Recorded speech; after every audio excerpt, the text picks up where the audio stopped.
I came to Titan to help build a new home for humanity. Now I'm the last one left alive on this distant world. The others are gone, swallowed by Titan's endless night, or by something lurking within it. I hear voices in the dark where no human voices should be. Something is here with me in the shadows of Saturn's orange moon. It's been waiting for us all along. My name is Elias Grant, a mission specialist on Titan's first outpost. 2 years ago, we arrived on this moon full of hope. Our base stands on the frozen shore of Kraken Mare, a vast methane sea under hazy orange skies. Outside, Titan's air is unbreathable nitrogen and methane at 179 degrees, and the feeble sunlight left us in perpetual dusk. We were 8 souls, isolated 500 million miles from Earth, determined to survive. In the beginning, we even found beauty in this alien world, the gentle patter of methane rain on our dome, the faint shimmer of Saturn's rings through the clouds. Life settled into a routine. By day, we maintained the base and ventured out to map the icy terrain. By night, we huddled under the warm glow of our habitat lights, sharing Earth stories to push back the loneliness. Commander Lee's steady leadership kept us sane, Dr. Alvarez's jokes made us laugh, and my best friend Jonah strummed his guitar softly to soothe our nerves. Still, Titan's endless night has a way of creeping into the mind. I often caught myself listening to the silence beyond the walls, imagining shapes moving out there. I dismissed it as an overactive imagination. After all, Titan was supposed to be lifeless. We thought we were alone out here. We were wrong. It started quietly. One dull afternoon, our comms picked up a strange signal, a faint, rhythmic pulse from somewhere out in Titan's wilderness. Jonah, our communications officer, detected a repeating pattern like a distant heartbeat. Thump, thump, thump, thump. We couldn't explain it with any natural phenomenon. Curiosity got the better of us, and a small team, Lee, Jonah, and I, set out across the dim, cold landscape to trace the signal. Miles from base, we discovered a gaping fissure in the ice. The signal was strongest here. Shining our lights down into that crevasse, we saw something gleaming in the depths, a smooth black surface embedded in the ice, etched with faintly glowing symbols. It was unmistakably artificial.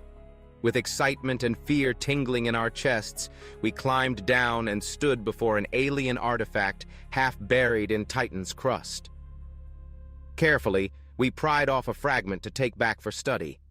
The moment we removed that shard, a piercing tone rang through our helmets, a shriek that made us stagger. It felt like the artifact itself was screaming at us. Heart pounding, we fled back to base with the shard, minds racing with the implication that we were not alone on Titan.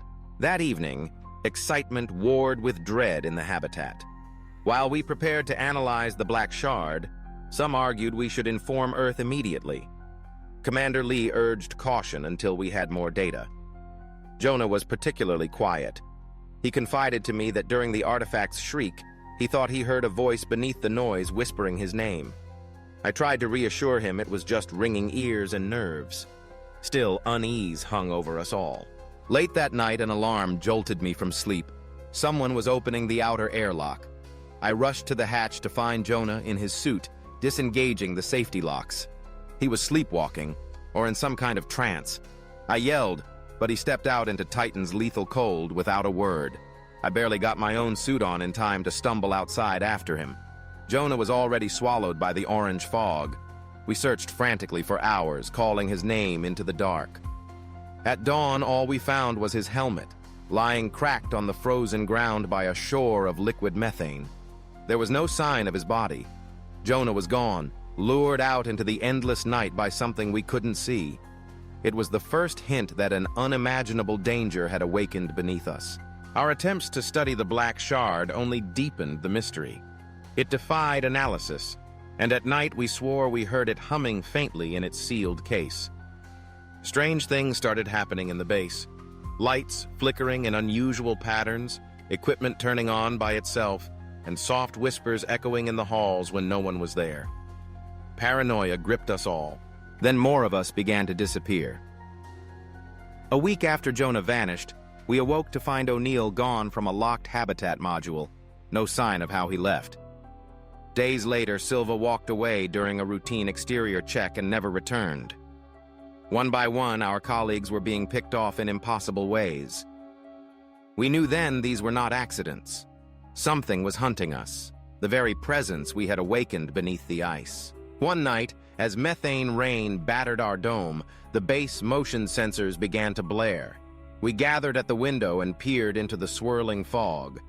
3 figures were approaching out of the darkness. My heart pounded. When they stepped into the edge of our floodlights, I felt a chill greater than Titan's cold. I recognized them: Jonah, Silva, and O'Neill, our missing crewmates. They stood outside without suits, exposed to Titan's toxic atmosphere, yet they were calm, moving with eerie purpose. A faint blue glow outlined their silhouettes, the same hue as the artifact's symbols. We stared in terror and fragile hope. Could they somehow be alive?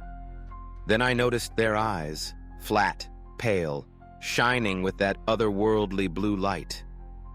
Lee tried to raise them on the radio, voice cracking, but they did not respond. Instead, I heard Jonah's voice inside my mind, gentle and resonant. "Come outside. Join us. It's beautiful." The 3 figures spoke in unison without moving their lips, a chorus of familiar voices carrying an impossible promise. A longing tugged at my thoughts, temptation intertwined with horror. Some of us broke down sobbing. Commander Lee cursed and backed away from the window, disbelief etched on his face.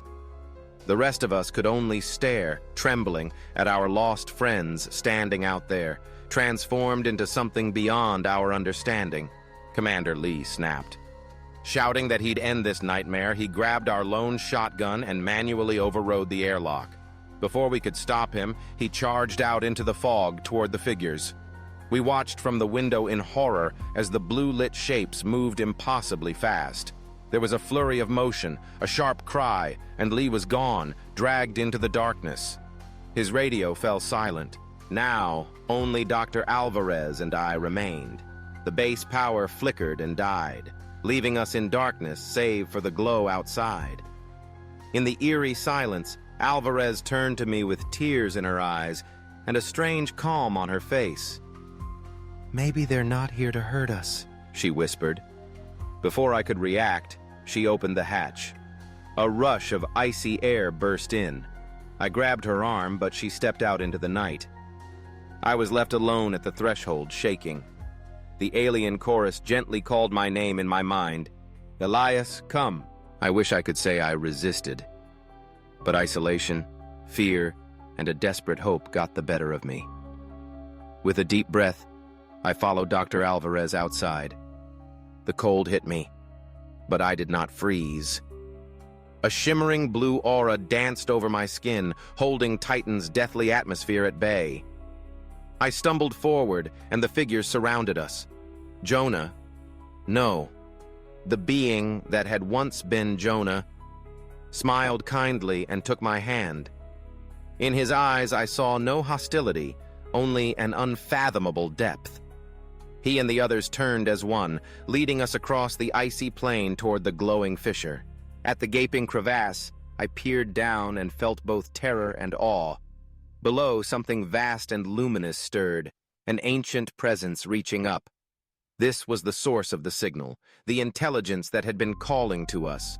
It had been alone for ages, and we had answered its call. Dr. Alvarez stood beside me, her face lit in blue wonder. My heart pounded, yet oddly, I felt at peace.